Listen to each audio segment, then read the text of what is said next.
വൈകുന്നേരം ആയാലും അമ്മമ്മക്കൊരാഗ്രഹം കപ്പ തിന്നണമെന്ന്. എനിക്കും ആഗ്രഹമില്ലാതില്ല. അങ്ങനെ ഞാൻ കപ്പ ഉണ്ടാക്കാൻ തീരുമാനിച്ച്.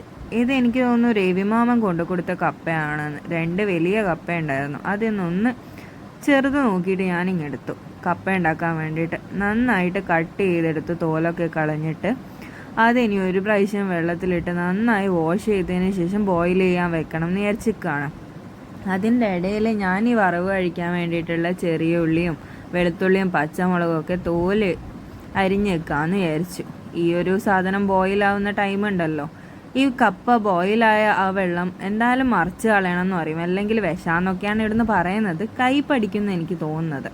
അപ്പോൾ ഇത് ഞാൻ മിക്സിയിലിട്ടിട്ട് കുറച്ച് ഉപ്പും കൂടി കൂട്ടിയിട്ട് ചതച്ചെടുക്കാൻ തീരുമാനിച്ചു. അപ്പോൾ ചതച്ചെടുത്തതിൻ്റെ അകത്തേക്ക് ഞാൻ കുറച്ച് തേങ്ങയും കൂടി ചിരവിയിട്ട് വെച്ചിട്ടുണ്ട്, മാറ്റിയിട്ട് വറവിടാൻ വേണ്ടിയിട്ട്. അപ്പോഴേക്ക് ഈ സാധനം കിഴങ്ങൊക്കെ പുഴുങ്ങി വെന്ത് കഴിഞ്ഞു. വെള്ളമൊക്കെ ഊറ്റി ഞാൻ മാറ്റി വെച്ചിട്ടുണ്ട്. പിന്നെ ഈ കുറച്ച് വെളിച്ചെണ്ണയും കടുകും വറ്റൽമുളകും ഒക്കെ ഇട്ട് അതിൻ്റെ അകത്തേക്ക് നേരത്തെ മാറ്റി വെച്ച് തേങ്ങയും ആ അരപ്പും കുറച്ച് വെള്ളമൊക്കെ ചേർത്തിട്ട് ഞാൻ നന്നായിട്ട് ഒന്ന് മിക്സ് ചെയ്തെടുത്തു. അത് കഴിഞ്ഞിട്ട് ഞാൻ ആ ചട്ടിയിൽ വറുത്ത കപ്പേൻ്റെ അകത്തേക്ക് ഈ സാധനവും കൂടി മിക്സ് ചെയ്തിട്ട് നന്നായിട്ട് ഇളക്കി കൊടുത്തു. കുറച്ച് വെള്ളവും കൂടെ ഒഴിച്ചു കൊടുത്തു, കാരണം ഇതൊന്ന് മിക്സായി വരണമല്ലോ. നല്ലോണം വെന്താലേ എൻ്റെ അമ്മമ്മക്കൊക്കെ കഴിക്കാൻ പറ്റുള്ളൂ. അപ്പം വെന്ത് പാകമായോ നോക്കാൻ വേണ്ടി ഞാൻ കുറച്ച് എടുത്ത് വെച്ചു. ടേസ്റ്റ് ചെയ്ത് നോക്കി, എനിക്കിഷ്ടപ്പെട്ടു. Thank you.